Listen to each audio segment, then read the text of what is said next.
Hey everybody, my name's Quinn the GM. Welcome back to the channel. Today I'm going to be talking about a favorite enemy of mine, particularly my favorite low-level boss enemy in D&D 5th edition.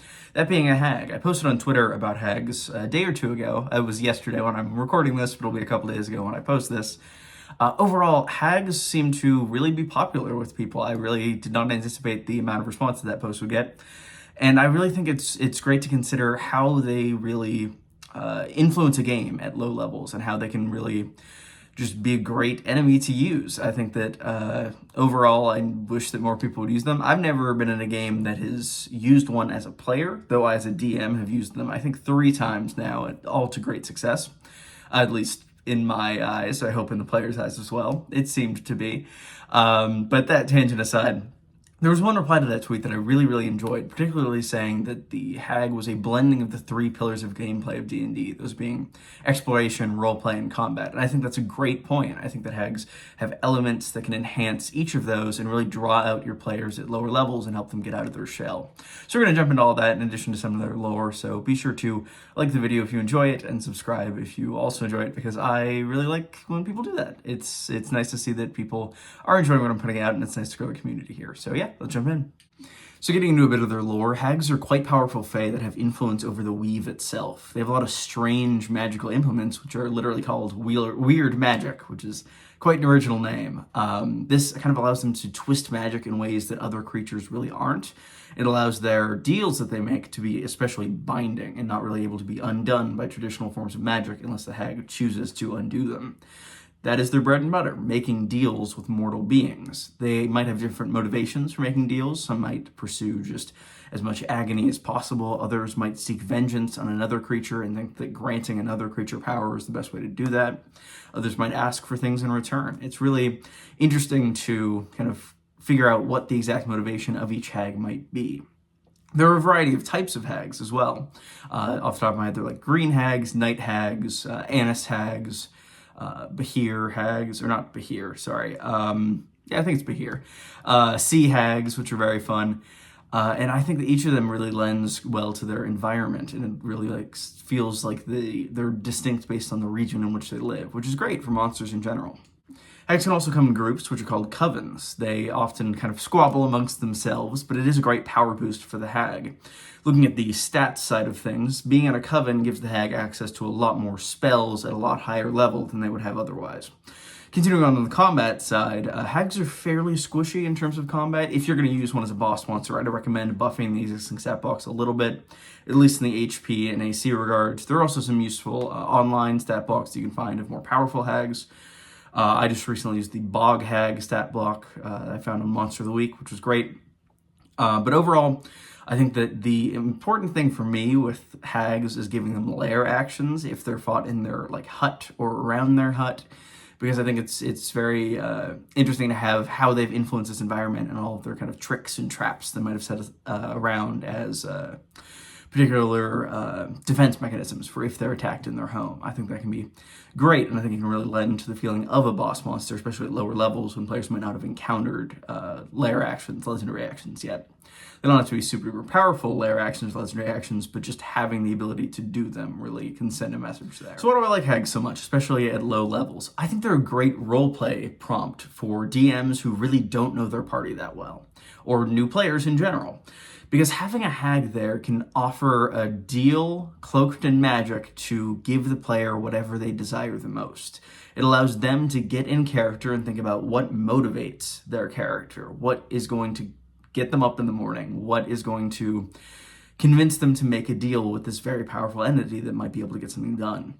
It allows you as a DM to see what they want out of the campaign and kind of tailor what you have going forward based on that. Figure out what the players want to see from your campaign and really specify exactly what you want to throw at them. If you want to, they end up wanting just pure power, you might want to create just sort of a combat-centered campaign. If they want political power, you could weave in more intrigue type stuff throughout. I think it's also interesting to have, if they decide to take a deal, it's interesting to see the ways in which that could complicate things. Think of drawbacks or other setbacks that might be present for any deal that is taken. I think it's important to kind of give yourself time to consider what the players might ask, and if you don't anticipate what they might ask for or offer, maybe take some time, just go to the bathroom, or just end the session there for today and have just a time to think and figure out exactly what a hag might do, what a hag might desire from any deal that they might try to make with a player. I think that can really, really help you get to know your group and help the group get to know you and your DMing style. And if this deal is bad enough, which it likely will be if they don't have enough power to kind of make sure it's negotiated well, which at low levels they probably won't, it makes it likely that they'll come back to the hag as another boss monster later in the campaign. I think it's also a great world building tool as a DM. You might think of NPCs who might have also made deals, or what they might have desired to make a deal, or what those drawbacks might have been. And furthermore, I think it's important to think about the hag's motivation in itself. What does the hag want out of the deal? What is it hoping to see? What is it hoping to gain? I think it's very key to have those elements all kind of interwoven into the hag, and I think that's what makes it such a great low-level monster. It encourages great habits both on the part of the DM and on the part of the players, both in terms of role-play prompting, world building, character building, motivation building, and that's why I love them so much. Overall, I've run 3 hags in my time, as I've said. The first of these was a very high-level one. My players were, I believe, around level 12 or 13 when they encountered her. They discovered that she'd found a part of a magical artifact that they were seeking, a horn that, when blown, was supposed to reunite an area of land, essentially. It was quite magically powerful. So they all had to kind of make deals to try to get this horn back from her. Overall, that was a really interesting experience, and it very much kind of shifted the balance that was typically there, especially at higher levels, in that she had something that they want, and they weren't sure if they could beat her in combat, so they were forced to negotiate and figure out what they're willing to give up in exchange for this very powerful artifact. Another time I used it was very low level. I believe the players were level 3, it was like session 4 or 5, and they were just traveling through a swamp and encountered one. A couple players made deals there, and that was, like I said earlier, a great way to figure out what those players desired out of the campaign. Particularly, I believe our wild magic sorcerer, who's a turtle, made a very fun deal that I could elaborate more on with maybe a story time later. But the most recent one was actually a session this past week, which is what inspired me to make the post and make the video.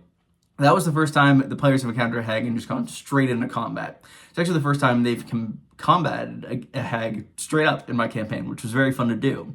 That was where I got the kind of observations about lair actions and legendary actions, as they were quite interesting and fun to work with the hag, especially if you have a party with more counter spells who might be able to just shut off any magic that she's doing. I would be remiss to end this video without mentioning perhaps the most famous recent example of a hag, which was that in the end of Critical Role Campaign 2 with Gesture's great, spoiler alert, cupcake maneuver, which was very fun to see. I think that was great world building on Matt's part, and that was an example of a very powerful hag. I do kind of wish we'd seen it in combat, because I would love to see that stat block of a super high-level hag that I think they were like level 13 at the time, would have combated. But overall, it was a really fun encounter, and I think that it was a very good kind of showcase. So if you want to kind of get a feel for what a good hag encounter might be at a higher level, or even elements of what it could be at a lower level, albeit at a smaller scale, that is a great episode to watch. I believe it's episode 90-something, either 93 or 95, if I'm not mistaken. It's been a minute since I've rewatched Campaign 2. But yeah, that is a great kind of case study in what makes hags great, at least in my eyes. So that was a video on hags. What do you think? Have you ever used them in your game? Do you plan on using them in your game? I'd love to hear your stories in the comments below. If you think that other enemies might be better at low levels, be sure to leave a comment. Tell me what you think they are. I'd love to hear that as well, and I'd potentially make a video on them in the future. If you want to see any particular content from me as well, be sure to leave that, and be sure to like and subscribe again. I really appreciate it. And thank you guys for watching. I hope you all have a good day here.